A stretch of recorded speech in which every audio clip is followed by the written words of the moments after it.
politics lead now the day after President Trump's first address to a joint session of Congress. His critics are wondering whether it was a pivot to a more presidential tone or simply a one-time performance. The speech went over very well with most people who watched it. According to our CNN ORC poll, 57% of viewers had a very positive reaction to the speech. Now, that's lower than the responses to similar speeches by President Obama and Bush, but it's still quite a high number. Perhaps the most moving moment of the night came when the president paid tribute to fallen Navy SEAL Chief Petty Officer Ryan Owens.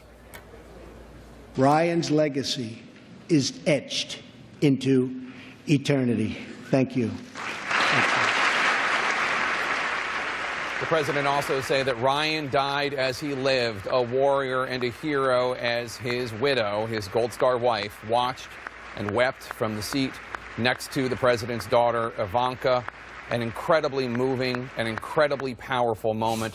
But it is important for all of us to focus not only on special moments and big speeches like that, but also on larger policy implications. Words matter, deeds matter as well.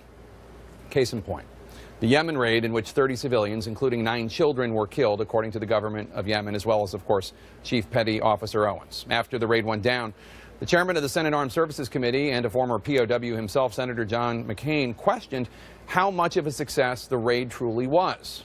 The response from the White House and Press Secretary Sean Spicer was this. The life of Chief Ryan Owens was done in service to this country, and we owe him and his family a great debt for the information that we received during that raid. I think any suggestion otherwise is a disservice to his courageous life and the actions that he just took. Full stop.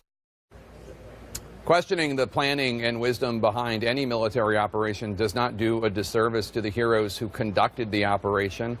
Quite the contrary, it honors them. It's why we have civilian control of the military. And the legislative branch, well, it has an obligation to conduct oversight over the executive branch. In fact, Ryan Owens' father over the weekend called for an investigation into the Yemen raid. He told the White House, quote, "Don't hide behind my son's death."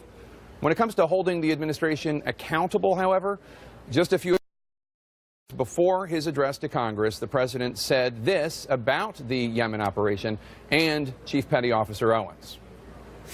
My generals are the most respected that we've had in many decades, I believe. And they lost Ryan.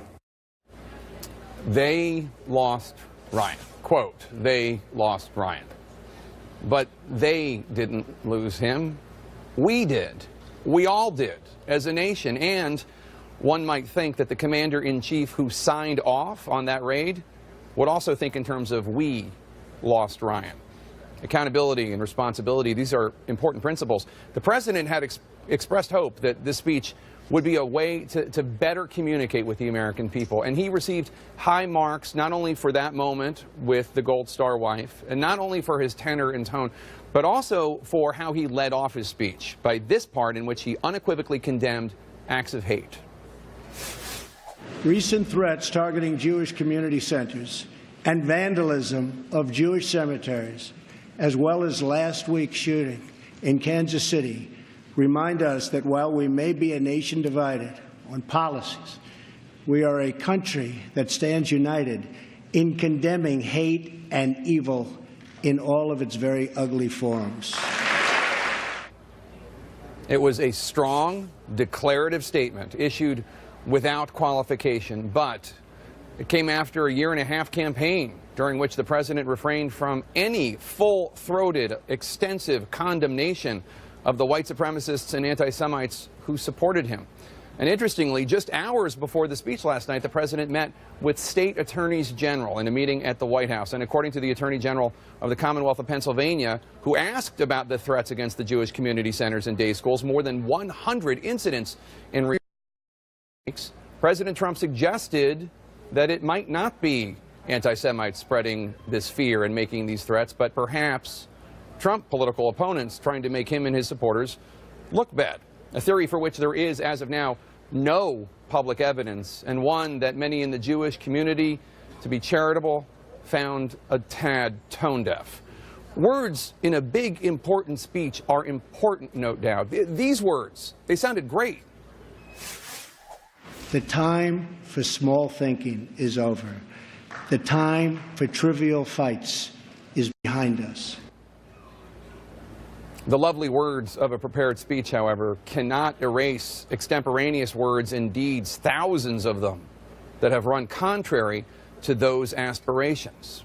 You know, sometimes